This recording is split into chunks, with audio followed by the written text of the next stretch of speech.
Have you ever found yourself completely stuck on a person? It's like they've set up camp in your mind and refuse to leave, no matter how hard you try to evict them. They pop up when you're trying to work, when you're talking to friends, even when you're just trying to enjoy a quiet moment alone. It could be an ex you can't get over, a friend who hurt you, or even someone you barely know, but who made a huge impression. You might think you're just overthinking or being too emotional, but what if I told you there's a much deeper, more scientific reason for this? Psychology tells us that this isn't just a random fixation. It's your brain responding to powerful psychological triggers that are hardwired into our systems, shaping our memories, our attachments, and even our sense of self. So, let's dive into why one person can take up so much of your mental real estate. It all starts with brain chemistry. When you form an emotional connection with someone, your brain gets busy. It releases a cocktail of powerful chemicals. There's dopamine, the feel-good neurotransmitter that's linked to pleasure and reward. Every time you have a great conversation or share a laugh with this person, your brain gets a hit of dopamine, making you want more. Then there's oxytocin, often called the bonding hormone. It's released during moments of closeness and physical touch, creating feelings of trust and attachment. These chemicals don't just create temporary feelings. They forge strong neural pathways in your brain. Essentially, your brain learns to associate that person with feelings of reward and comfort. So when they're not around, your brain starts to crave that chemical rush, and it does so by replaying memories of them. It's like your mind is trying to get its next fix, which is why your thoughts keep circling back to them. But it's not just about the good feelings. Our brains are natural storytellers and problem solvers. They crave patterns, predictability, and most importantly, emotional resolution. When a relationship ends abruptly, or if there were things left unsaid, your brain perceives it as an unfinished story or an unsolved puzzle. This is known as the Zeigarnik effect, a psychological phenomenon where we remember incomplete or interrupted tasks better than completed ones. Your mind gets stuck in a loop, replaying conversations, analyzing every little detail, and imagining different outcomes. It's as if your brain is a detective, relentlessly searching for clues to figure out what went wrong or what could have been. This quest for closure can be all-consuming, turning your thoughts into a constant, looping narrative that feels impossible to escape.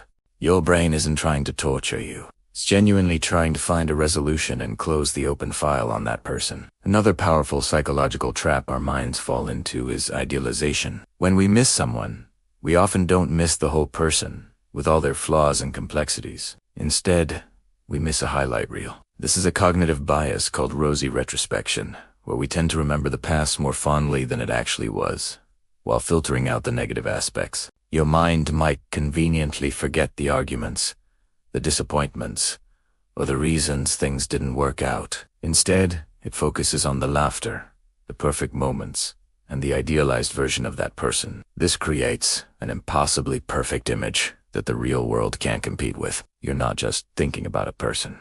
You're thinking about a fantasy, a perfect story you've created in your mind. This makes it incredibly difficult to move on, because who wants to let go of perfection? Recognizing this bias is crucial. It helps you see that you might be clinging to an illusion, not the reality of who that person was. And here's a frustrating paradox. The harder you try not to think about someone, the more you end up thinking about them.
Setting digital boundaries, like muting or unfollowing, isn't about being petty. It's a necessary act of self-preservation to give your mind the space it needs to heal.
The next step is to actively redirect your focus. Your brain needs new material to work with. Engage in new hobbies, meet new people, and visit new places.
Remember, you are not broken or stuck forever. You are a human being, built to feel deeply, connect intensely, and remember powerfully. These thoughts are a testament to your capacity for connection, but you also have the power to guide your mind back to a place of balance, peace, and clarity. It's a journey, not a race.